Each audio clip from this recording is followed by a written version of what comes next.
Hi. கொஞ்சம் உடம்பு சரியில்லை, கொஞ்சம் குரல் ஒரு மாதிரியா இருக்குது, கொஞ்சம் அட்ஜஸ்ட் பண்ணிக்கோங்க. என்னோடய குட்டி தங்கம் உங்களுக்கு ஹாய் சொல்கிறாங்க, பார்த்துக்கோங்க.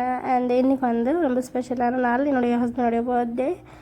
அவருக்கு இது வரைக்கும் பர்த்டே செலிப்ரேட் பண்ணதே கிடையாது. ஆனால் இன்றைக்கி நான் பண்ணலான்னு சொல்லிட்டு பிளான் பண்ணியிருக்கேன். ஒரு 2000ரூபாக்குள்ளே முடிச்சிடலாம் அப்படின்னு சொல்லிட்டு. ஏன்னா அதை தாண்டிலாம் நம்மகிட்ட பட்ஜெட் கிடையாது. இந்த 2000ரூபான்றது எங்களுக்கு ரொம்ப பெரிய விஷயம்.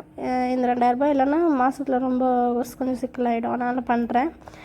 ஸோ ஃபஸ்ட் டைம் பண்ணுறேன். எங்களுக்கு கல்யாணம் ஆகி 10 வருஷம் ஆகுது. 10 வருஷத்தில் ஃபஸ்ட்டு டைம் அவருக்கு பர்த்டே செலிப்ரேட் பண்ணுறேன். இது 10வது பர்த்டே எங்களுக்கு கல்யாணம் ஆனதுக்கப்புறம். அப்புறம் அவருக்கு கிஃப்ட் வாங்கினேன்.